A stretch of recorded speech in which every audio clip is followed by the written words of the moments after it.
Merry Meet Witchlings, welcome back to the channel. It's the Twisted Witch Midnight Moon Song here. And today I'm going to be going through and showing you my book collection. My pagan book collection. Things I use for magical purposes. I don't remember where I got all these books. It's been a long time. There's some I got from friends, some I got from Barnes & Noble, some were ordered online, some were even got from thrift stores. So yeah, I'm sure you can find all these books online somewhere. So there you go. The first one I want to talk about is this one. It's The Element of Encyclopedias of Fairies. This is a book I got when I was wanting to learn more about fairies and fairy magic, and it doesn't really have anything about the witchcraft aspect of it. It just lists off all the different types of fairies there are. And if you look in it, there's some pictures. I have some sticky notes in here too. Well, okay, I have one sticky note in there left. But I have more. I had markers and stuff like that because I was reading through it, learning about it. Because, I mean, if you want to use something in your craft, the best thing to do is to learn about it. And this one, I believe, we got at Barnes & Noble. But that's been forever ago. This thing is well loved. Although you might not be able to tell because I try to take very good care of my books. This is another one we got at Barnes & Noble. It's the Practical Herbal Handbook. I've seen a lot of other witches use this. Mainly got this from my husband, but I do use it too. He wanted to do teas and stuff like that, so we got this initially for some idea on that. He has a different book he's using for tea work now, but it just gives a bit about them, how to use them. Like I said, it's a pretty familiar book within the pagan community, but here it is.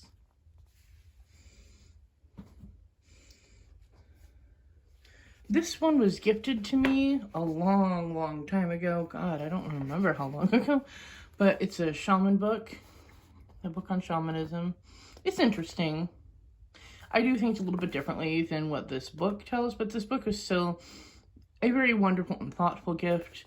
And it even comes with a CD in the back for drum beats and stuff, which I do still use in meditations and such, because they're so relaxing. They do have some, I believe some of them are guided, if I remember correctly. But yeah, that's that. Now these next book is actually 3. They came in a set. We have Moon Magic, Herbal Magic, and House Magic. Now the thing with these though is that they're okay. I mean, they were at Five Below, guys, and they came in a set, so it was $5 for this. And they're not terrible, but they're very simplistic, and it feels a little dated. And they weren't released that long ago either, but it feels like when you read them, if the information they have feels like it was released like years ago, even though the book wasn't. So it comes across as the person actually being either a beginner themselves or they typed it into Google and got all the information that way. That's kind of what it feels like. So they're not terrible, but I don't know. I guess I could recommend them for a beginner, but at the same time, like I said, the information feels very dated in certain areas, so maybe. Like, they're not terrible. There are a couple of things you could probably pull from these, but I mean, if you're an experienced practitioner, you might not really want to bother, because I mean, most of this stuff, like I said, it's a very basic, so you probably already know it, to be honest. But if you want to go check it out, they're not that much. Like I said, they're at Five Below. And I don't know Five Below equivalent in other countries, but I don't know if this is sold in other countries, but yeah, that's those. Not terrible, but not great. This, I don't remember where I got this from. This I got, I'm not new to divination at all, but I got it because it had palm reading in it.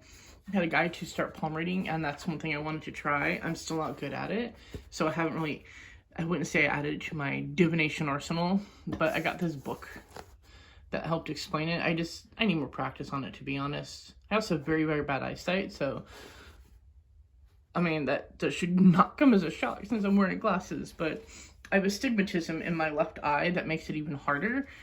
And yeah, so I'm not saying it's hard to read the word, I'm saying it's hard to actually see the lines on the hands. Also, excuse my hands, I just got done with ink and ashes, so my hands are covered in ink and ash right now. I got done like right before I was gonna make this video. I had a little accident, so forgive that. But yeah, this is it. It's not bad. It's actually pretty helpful. It talks about the tarot a lot. It talks about, like I said, the palmistry. It has numerology. It really isn't bad. It's a really decent book to start with. It gives you a lot of that basic beginner stuff, which, you know, in the title is a beginner's guide. So I would say it's something that I would recommend for someone just starting out with divination. But it doesn't have a lot of divination in it. It has, like I said, palm reading, tarot. It has some astrology, numerology, but it doesn't have like scrying or runes or bone magic or any of the other really, really great, you know, not even tea reading or anything like that. None of the other really cool divination areas. So if you're looking for a book with the very, very basics of divination, I guess this would be the right one for you. But if you're looking for more imaginative ways of divination, you might have to look elsewhere. Well, you not might, you will have to look elsewhere because this book didn't have it. This is one, I don't know where I got this one either. This is probably one of the ones I got at the thrift store, I think. But it's a book on Norse mythology. Because I do work with Norse paganism, so I wanted to get a book, even though I know, like, they do make mention of it in here, and I really, really like it, that, because I'm very picky about my Norse mythology books, guys. They make mention of the Christianity tie-in, which is why certain things end up a certain way. They also make note that because of certain Christian bias by certain writers, certain information is the way it is, and they be sure that you know to take it with a grain of salt, essentially. And that's one thing that I'm very, very, very, very strongly on, is the Christian bias within Norse mythology, which is actually why I don't follow the Poetic Edda that closely, because it's written by a Christian guy, and you can't find the information anywhere else but this book. Well, most of it. There's a lot of it. There is some information you can find elsewhere, but his versions of a lot of it, he'll make mention that he found somewhere else, but the sources themselves are non-existent. So remember that. It must be taken with a grain of salt. There's a lot of added in Christian imagery into Norse mythology. And that's why I liked this, because it makes mention of that, and it can kind of explain things in a way that's like, oh, this probably is a tie-in to the Christian mythos of it. And this is by all means not the most extensive book for study, but it's still really fun. It has really nice pictures. As you can see, it says illustrated edition. I really enjoyed it. Give you a little look inside. It's the beginning. Oh, I got caught on my thing here. There's some really, really nice artwork in here. So, definitely a must. We got this one from a thrift store because, well, my husband and I both work with Egypt, in a way. He works more of it than I do. One of my matrons is Bastet, so I do work very closely with her. And we do use set in our craft, but set is more, we pray to set more than actually use him in the craft. And my husband is a straight up satanic chematist, so he uses it a lot more than I do. But this one, we got it at a thrift store, but it is from Barnes & Noble. Focus. There you go. It is from Barnes & Noble, but we got it at a thrift place. It's, oh my gosh, how do I put this? Its information is very dated. It's copyright originally published in, you can see, 1915. This is the publication in 2005 edition. So the information in this regarding Egypt is extraordinarily dated. So much so that when you're reading it, it kind of gives you a headache. It was only like $1, so it wasn't that much money out of the pocket. But when it's just, you read it and you realize how far we've actually come with stuff we've actually discovered, and they talk about things that we understand to be a little bit different now in a different way because we've been able to find more evidence and this and that, and so it's not great. I guess it's a good book if you want to learn about how it was originally portrayed and how people originally thought, but it's not good if you're wanting to learn more accurately. Does that make sense? So, like, I guess I kind of use it as a book of what not to do. As you can see, he did put a thing in there. That's his. He was gonna write something down, I think. But yeah, it's not great. I wouldn't recommend it. It's so outdated. The information is so. I've this problem a lot with like books like this. When you get new information, or you get authors that were more inclined to write from a Christian bias standpoint than an unbiased one, and that can muddle the facts sometimes. I hate that, and so I'm like super critical of that, especially with theologies I'm really passionate about. Well, this last book I want to talk about is my favorite. This one I got for Yule. It's Blood and Bones, and this is probably the book that's the closest to my personal craft. There's a lot in here that talks with shadow magic, the dark moon, using bones. There's also lots of hexing and cursing and stuff in here, but there's not just that. There are other things. This book is absolutely wonderful for people who like to use the darker side of craft, who like to use, I guess, they would call black magic. I don't really like to call them that.